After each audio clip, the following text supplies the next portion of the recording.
what's up guys, Shadi here, and welcome to my first proper GPC game. The first one was the mid-season tournament, which half the people forfeited because they're all little shits and I hate them. Except for the ones that had an actual reason to forfeit, because that means I basically have no chance to make playoffs now, which is kind of very much unfortunate, because otherwise I could have had third spot and could have still made playoffs. Very low possibility still, but it was one rather than just having to be in second, which is almost impossible. But I think I can manage potentially. If everything goes my way, I can actually make it, which is pretty funny. Anyway, this week we're up against the Detroit Draco droppers, coached by dropping Dracos, or Brett. You can see my team over here. I can't be fucked to do this in a proper way, so I'm just gonna on the fucking spreadsheet. Here's my team: Ladias, Megalopony, Gothstel, Donphan, Arcanine, Tangrowth, Sigilyph, Poliwrath, Metagross, Rhydon, Luxray, and Audino. If you don't know, I drafted from leftovers, which is why this team looks really weird and doesn't really fit together too well. A couple things was on the team that the guy before me had, like Ladias, Megalopony, I think Tangrowth were the three, and everything else was free agents. Free agency at that point. So yeah, that's all that happened. And this is my opponent's team: Weavile, Gligar, Magnezone, Megaglade, Espeon, Florges, Swampert, Chestnut, Typhlosion, and Mantine. So, Weavile is a threat. It hits the majority of my teams for super effective damage. Everything outside of, let me check, Arcanine, Poliwrath, and Luxray gets hit super effectively by its common coverage moves and dual step, mainly dual step, and then add in low kick, which hits all of Megalopony super effectively. Of course, Megalopony speeds, but that's not the point. Megalopony is not a switch into a Weavile, in case you didn't know. It can switch into knockoff, but not into an Icicle Crush or anything. So, I have to think Gligar is a Gligar, it's just annoying. Magnezone is a threat, I don't really have to mess with switch it if he specs. And if he specs, I probably have to sec something against it, and that's less than ideal. Megaglade is a threat because it's a Megaglade, unless you're Shroomraver, in which case you Mega Evolve on a Nidoking and it dies to a Shadow Ball. I will talk about it so many times because I find it hilarious. Espeon is an Espeon, I'm not really worried about it. I have things to deal with it. It's not that big a threat. Florges is just annoying, but I can deal with it with the things that I ended up bringing. Also have a Metagross, which might very well deter him from bringing it. Swampert, Chestnut, these three, Florges, Swampert, Chestnut, are his main answers to Megalopony. And Gligar, but Ice Punch is a thing. So, and I have a plan to take all three of those with one Pokemon, which is nice. You will see that in a second. Typhlosion is awful against my team. I have a Latias, I have a Arcanine, I have a Poliwrath, I have a Rhydon.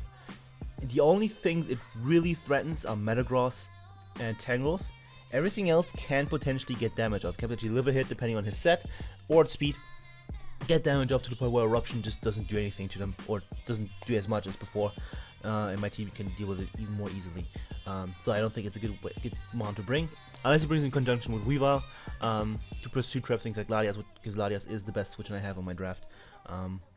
And yeah, Mantine is just a Mantine. I don't care for it. I have means to deal with it. It's not a threat at all. So yeah, with that in mind, I'm just gonna hop on Team Ruler. I'm gonna have to edit this episode slightly. Professionalism, yay. So the basic plan was, as I said, he has three main answers to Megalopony in Swampert, Chestnut, and Florges. And with this, Megalopony can do work outside of those three and still do decent damage to them, you know? It's not like they completely walled and it does like 5% to them like it's fucking Cresselia. I do okay damage. So, I'm running Fake Out, Return, Power Punch, and Ice Punch, enough speed to outspeed Weavile. Power Punch over like Low Kick or something because it's a 2-hit KO on Magnezone anyway, and I get an attack boost. So if I get rid of the main answers or weaken them to a certain point, I can get off a Power Punch on something, or preferably Weavile because that still dies to a Power Punch, and then proceed to sweep him.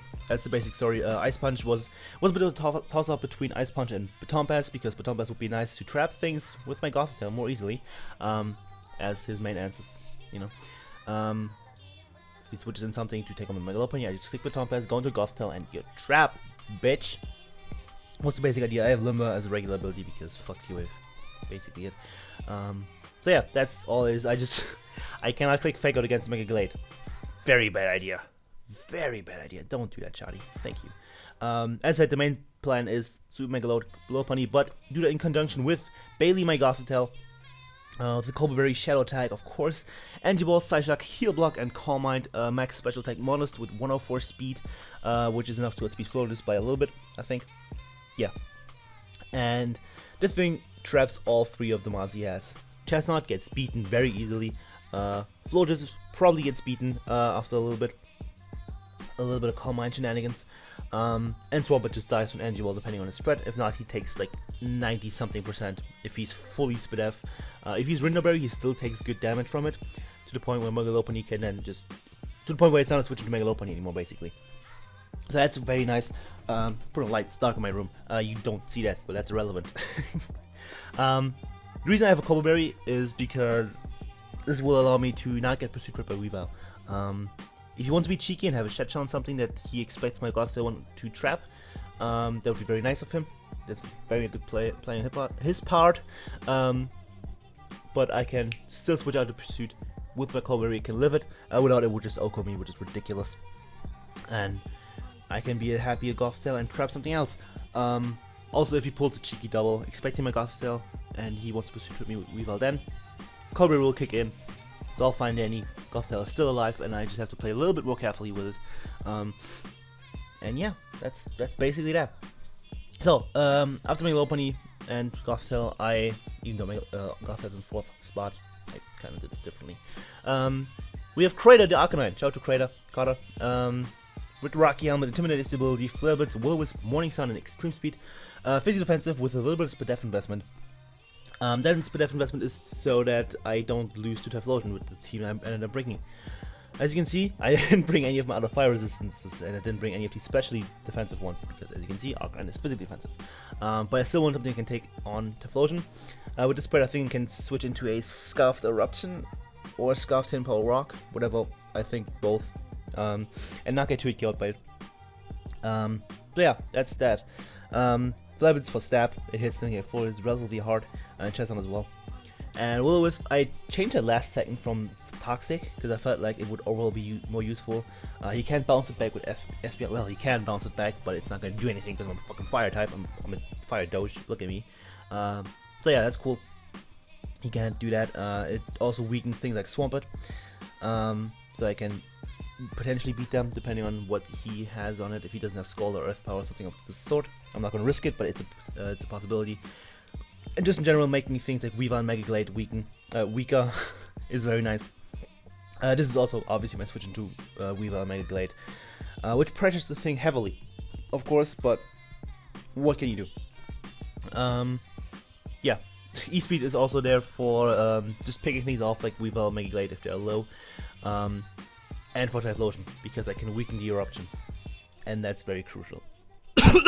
As you can see, I could very well give that thing a Flash Fire boost. Not a fan of that, so yeah. Anything else? Oh, Rocky Helmet over leftovers, because this is a Weavile switch-in. He's gonna get rid of my leftovers anyway. What's the point? So I just get a little bit damage off on him in case he's like a Savage Weavile. I can break that, and we're all happy people around here. So, next up we have Stevie 1, the Tangrowth, with the Salt Vest and Regenerate Stability, Giga Drain, Knockoff, Earthquake, and Poison Jab, max HP, max death, with the Sassy nature, I think. Yeah, Sassy, for an attack. This is just my sponge, basically, for things like Espeon, things like Magnezone, especially if he's not Specs, and just every form of special attack he brings outside of Typhlosion. I can shoot those hits and get damage off on things, and this is all a happy old fun time. But yeah, it's mainly my answer to figuring out stuff. Magnezone, if he specs, then ow, something will die on my team. If he goes for Flash Cannon, which is by far his best play, because nothing wants to take it unless I was SPDF Arcanine, which he would find out then, and then proceed to play around that. So, Magnezone is a massive threat, basically. But I can live any hit from it and Earthquake it back, and it's gonna be ow for him, and yay. That's all I have. Tangrowth. Earthquake for Magnezone knockoff, for general knockoff utility, and for the Espeon, Poison Jab is just to hit flow just relatively hard-ish, kind of do some good damage. Yeah, let's keep it at that. We already went over Gothtail, so next up is PPL D2 Season 3, the Dawn Fan with the leftovers ability, Sturdy. Leftovers the ability, yes, totally. Item, Sturdy is the ability. Stealth Rocks, Rapid Spin, Earthquake, and Gunk Shot. Physical Defensive with those with Death Investment. I needed Rocks. I needed Hazard Removal. I didn't want Dawn Fan on this team against him. It doesn't do a terrible amount against him. but I needed the support of rocks and spinning, so Donphan's here, it's doing its thing. Gangshot is there to hit Florius and have a good chance to 3KO it, if he doesn't have Protect. So, yeah. If he's not fully physical defensive, it's guaranteed Oko 2KO. It does like 30% to Chestnut, which is pretty neat. And yeah. The Sped F investment is for something I forgot. Scarf Magnezone? Maybe? Timid Scarf Magnezone? Possible. I'm not exactly sure. It's for something, so I don't get 2-hit KO or some shit. I don't fucking remember. It's been ages since I built this team. But yeah, Donphan is dead for the support. And shout to Jack. And last but not least, I wanted a safety net. I wanted something else that has offensive pressure, and that is Enigma the Sigilyph with the Focus Sash, Magic Guard ability, Air Slash, Heat Wave, Ice Beam, and Psyshock. Max special attack modest, the rest at speed. That is for, I think, Magnezone or something. I don't actually remember. Whatever his next fastest thing is, I'm not going to click on the spreadsheet again. I'm going to actually click out of that. Because fuck you. And that will take more effort. So, yeah. Air Slash is for Mega Late mainly. And also Oko's Chestnut 10 times over. Heat Wave is for Weavile and Magnezone. Ice Beam is for the Gligar, and Psyshock for general stab. And hitting things hard. And something was weak to it. I forgot what it is. As I clicked off the thing. Doesn't really matter. Yay! That's the team. Sigilyph is really just there in case things go wrong. Since I can be modest, I actually hit decently hard even with the Sash. I hit 335 special attack, which you can't see right now. 103 base special attack is really nice. And with the modest nature, I hit decently hard, even though I'm not a Life Hope variant. So, that's Sigilyph, and that's the team. I kind of like it. It's pretty cool, and let's just hop into the game. I'm gonna pause, and then we'll go to the game. It's gonna be a happy little fun time. Yep. Okay, so this is the battle. I have like the reason this whole thing is set up like this is because you can see the chat, and it's actually pretty entertaining. Things like this happen. It's basically entertaining because of Mono existing. Fuck you, Mono, you piece of shit. Stop being funny. No. Yeah. And that's the team I ended up bringing. These R6 Pokemon, they are on his team. I'm not sure what they do against me because half of these are really bad against my draft. But they are there and they are pretty shiny. So he's also competitive shiny hunter, which is good to know. And yeah. Oh, also, I don't think have I mentioned this? I don't remember. It's only been 13 minutes of me recording and I'm already confused. If this commentary is a little bit snarky, it's because my opponent he has an attitude problem. A little bit of arrogant person, it seemed to me, and apparently was even worse when I wasn't around. And one of the first things he said when I joined the chat is that he's gonna destroy me. So the basic story of this video is talk shit, get hit. So that's why my little commentary might get a little bit snarky at points. So yeah, Espeon, not a threat as I said before. Swampert, I have a plan for it. Typhlosion, I don't know why you would bring against my draft. I have a fucking Latias, I have a Poliwrath, I have a Rhydon and an Arcanine. None of these match up awfully against this team, and if they do, I have things to deal with the things that deal with them. If you know what I'm saying. Like, I could understand if he brings in conjunction with something like Weavile to pursue trap my main answer in Latias, but he doesn't, and I'm really confused. So, Chestnut is there, it doesn't scare me. Gligar is a Gligar, it's not a threat, it really isn't. And Mantine is a Mantine, I don't know why it's there. I'm not worried about it, really not. I have Psyshock on 2 months, I have a Megalophony, I have Will-O-Wisp to burn it, I have Knockoff to get rid of its passive recovery, and then proceed to beat it with my Tangrowth, even though it's weak to it, which is kind of funny. So, knowing that the Megalophony lead is blatantly obvious because that's what you do with Megalophony, you usually lead off with it. I'm going to lead off with my Gothitelle because he's going to lead off with one of his Megalophony answers, which is going to be this, or this, and if he decides that this is a Megalophony answer, then I don't know what he's doing with his life. But he doesn't, so that's good. So, I'm going to lead with Gothitelle, Bailey, as he leaves with Swampert, and he's trapped. Turn 1, trapped. I was kind of scared of him being Mirror Coat, but then I was like, no, he's not. And even if he is, as I said before in Team Builder, I can deal with that. I get damage off, and that's all that matters. So, turn 1, I'm just going to click Energy Ball. Dead. It's just dead. So, first kill for Gothitelle is working out brilliantly. He goes into Typhlosion. If he specs, he can kill me. If he's scoffed, he can't. So, I'm gonna switch my Arcanine and Scout for what he is. If he specs, I can go for E-Speed, Weakness, Eruption, that kind of thing. So he makes the big boy play of going for Focus Blast against the Gothitelle, but he doesn't follow it up with the next big boy play. What he should have done was go back into something that takes on my Gothitelle, or potentially Sigalith, because those were my switches to a Focus Blast. So that he can actually make use of that play he just made. It wasn't a bad play at all. It was very risky, but it worked out. But what I can do now is just go back into Gothitelle, and he goes for Focus Blast. It misses, which obviously doesn't matter because I'm a Gothitelle. What I can do now is that he's trapped. He's locked into Focus Blast from damage. I know that he specs. And I can set up Calm Minds. He misses. He hits a Focus Blast. He hits another Focus Blast, which is very impressive. Well trained Typhlosion there. I go for another Calm Mind. Get the +2/+2, and now I just decide to attack him. He goes for Focus Blast. He hits another one, which is impressive, and gets the Spreader Drop. Doesn't really matter because he just dies to Side Shock. Gothitelle with the Okos. He brings in Mantine, and that just kind of dies. I'm not sure why. He probably had Mirror Coat or Haze, but this is why we do damage calcs. So 9% Espeon. Energy Ball is a little bit more to the thing. He decides to trick me as Choice Scarf. If I would have gone for Side Shock there, the game might have been over. I'm not sure how much Glyga it takes. I'm not sure about his spread, but Energy Ball just 2 kills the thing. That's the 4th kill for Gothitelle this game. And that works out better than expected. So he brings a Chestnut. He's obviously bulletproof. He's immune to my Energy Ball. I'm gonna switch out of here, go into my Arcanine, get the Intimidate off. Even if he goes for Earthquake, I can live it. And he goes for Wood Hammer, and in the chat you will see in a second. If I will wait. There you go. He said it was a misclick, and he went for EQ. First up, even if you did, I would have lived. I'm a defensive Arcanine. You're a Chestnut. Second thing, that wouldn't even be a good play because I could have just as well gone into Tangrowth or Sigalith. Third, that didn't cost you shit. The game was over. Like turn 1, turn 2, 3, maybe. The game was over. So it didn't cost you anything. Stop. Also, you didn't go for EQ. You didn't for Wood Hammer. Reading is difficult. So yeah, what I can do now is just go for Will-O-Wisp. If he stays with Chestnut, I can live with Earthquake after that. If he goes with Glyga, it's even more of a weak bitch. So yeah, what I can do now is just go my Sigalith. If he goes for knockoff, I don't care, and basically finish the game off with Sigalith. But he pulls out Sandstorm, so he's a Sandvale fucking Gligar.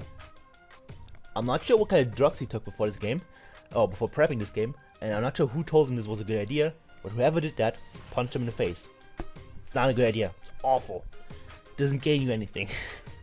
You might dodge a couple hits, but what does it do for you? Dick move. Doesn't do anything for you. Not smart in the slightest. I still have my Ice Beam next. You will see next turn. Gliga's dead. Fuck off, Glyga. So, and now it brings out Chestnut. Chestnut doesn't want to take an Air Slash, and it will just die, as you can see. And that is the 6-0 victory for the Bayern Munich in the first game of the GPC. This is week 5. Pretty sure this is week 5. You will see it in the title, but yeah, 6-0. It's pretty cool. It's my first 6-0 in the league format, GG, that kind of deal. So, yeah. MVP Gothitelle just destroyed this man's team. He had nothing for a well-played Gothitelle. It wasn't even particularly well-played, it was just a Gothitelle doing its thing. And yeah, Gothitelle is really good in league format, kids. You should probably draft it. But not if you're in a league with me, because I don't want to face it, because it's scary as dicks. I only 3 months saw the field in Gothitelle, Arcanine, and Sigalith. And after this, the GPC chat was named into GPC Season 3, the Shadi Show. I'll probably put a screenshot on the screen if I'm not too lazy, which I probably will be. And my opponent left the GPC chat. RIP. After the game, he decided that he no longer wants to play Pokemon ever. So yeah, we out here ending careers, boys. Anything else? No, not really. After the 6-0 victory, we're still at the -7 differential because the guy who did me before me got 5 out 3 times. Really unfortunate for me. Really unfortunate for me. But hey, I'm now 2-3 with a -7 differential. If I win my last 2 games, if I get 2 more 6-0s somehow, I can end up with a +5 differential with 3 6-0s. Yeah, that's the best I can do. And next week's opponent is Merc of the Shallow Valley Murkrows, I think is what it's called. Terrifying team, Jesus, man. This is, you will see that in the battle whenever that happens or goes up. It's probably almost as scary as Fred's Season 1 draft. Not quite, but it's probably the scariest one after that. It's really scary. Like the scariest I ever had to face myself, so. Yeah, that's it. GPC links and I think links to my opponent will be down in the description below as long as they're still in the spreadsheet. I hope they are, otherwise then they're not there. Sorry, not my fault. So yeah, that's the game. Thank you for watching. Leave a like, leave a comment, leave some nudes. Once again, I don't apologize for those snarky commentary. I had my reasonings for those. Also, I was encouraged by certain people that I know you're watching. I know you want me to be snarky. So, yeah. I wasn't quite as rude as a certain guy wanted me to be. But none of the people in chat, by the way. There's no one you can see here. No one in PPL. It's someone else. Anyway, that's gonna be the video. Thank you for watching. Leave a like, leave a comment, leave some nudes. I'll appreciate it for you, and hopefully see you guys next time. Goodbye.